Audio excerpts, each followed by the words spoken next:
जेठ जी श्री अशोक लोहार जी के नाम का मैंने उल्लेख किया था और उस समय वो नहीं थे, पर इस समय मेरे भाई भी, मतलब मैं उन्हें भाई कहती हूँ, मेरे भाई भी उपस्थित हैं और मैं सच बताऊँ तो वो हर काम के लिए मेरी मदद करते हैं। वो मेरे जेठ हैं, हम भाई कहते हैं उन्हें घर पर हर चीज़ के लिए वो मेरी मदद करते हैं और उनकी मदद के बिना सच में यहाँ तक पहुँचना नामुमकिन था। मैं अपनी दोनों बड़ी बहनें, मेरी जेठानी हैं, सभी मेरे भाई भाभी, सभी का आभार व्यक्त करती हूँ। पुनः सभी मौजूद हैं इस कार्यक्रम में, सभी का धन्यवाद। कार्यक्रम को आगे बढ़ाते हुए अब मैं दूरदर्शन अहमदाबाद के निदेशक, जो आज के कार्यक्रम के अध्यक्ष हैं,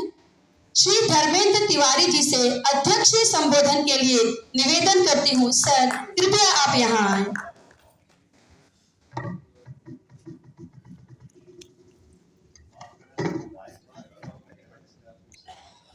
वंदना जी, बहुत बहुत धन्यवाद और बहुत अच्छा इस कार्यक्रम का संचालन करने के लिए भी और जो आपका प्रयास है बाल साहित्य की दिशा में उसके लिए भी, और जो आपने उसके पीछे का कारण बताया, ये आपके एक आपका मिला जुला परिवार, घर के सभी सदस्य, माता पिता, जेठ जेठानी, सबका सहयोग। विजय जी, बहुत बहुत धन्यवाद आपको भी और मंच पर मौजूद साहित्य जगत के सभी विद्वान मेरे साथी। मैं तो शायद इतना काबिल नहीं मानता हूं अपने आप को, मैं जीवन भर पाठक ही रहा। अभी कल्पना जी कह रही थी कि पाठक वर्ग कम रहा है, मैं निश्चित तौर पर एक पाठक ही हूं, कभी लेखक नहीं था और आज भी बाकायदा एक अच्छा पाठक हूं और इनफैक्ट अपराधी भी हूं आप सभी का, क्योंकि अगर पाठक वर्ग कम हुआ है और माया जगत टेलीविजन या आकाशवाणी में तो चलो कम दोष है, आकाशवाणी में रूप को नहीं दिखाते, सिर्फ वाणी को सुनाते हैं, तो साहित्य जगत या पाठक को कम करने का एक जो पाप है उसमें हम भागीदार हैं। दूरदर्शन और आकाशवाणी वो माध्यम है और अब हमसे भी बड़ा भागीदार जो हमको भी चुरा ले रहा है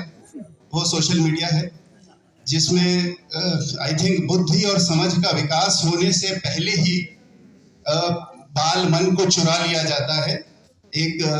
पाश्चात्य संस्कृति कह लीजिए या हम जिस परिवार से आते हैं या जो हमारा मूल है उससे हमें अलग कर दिया जाता है। तो वंदना जी,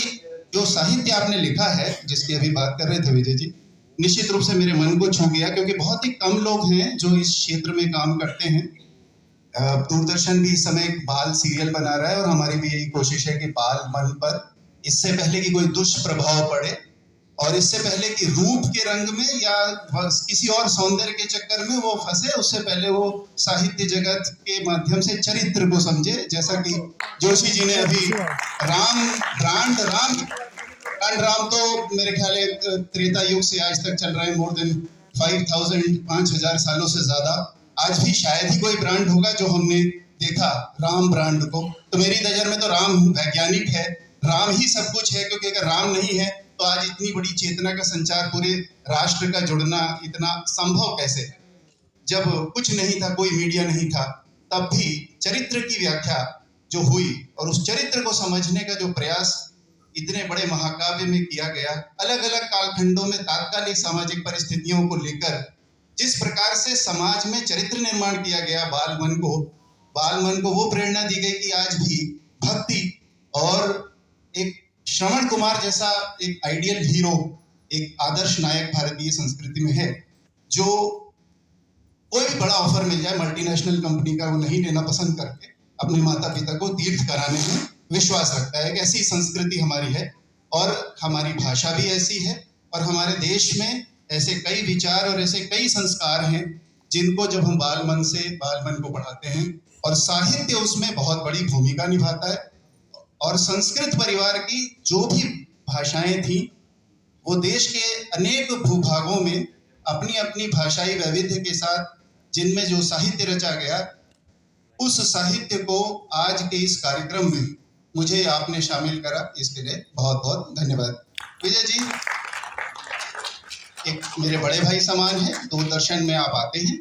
और हम कई बार चर्चा करते हैं और कई बार साहित्य में जो भी घटित हो रहा है उसको लेके हम सभी अपने अपने विचार रखते हैं। तो आपने एक पुस्तक के बारे में कहा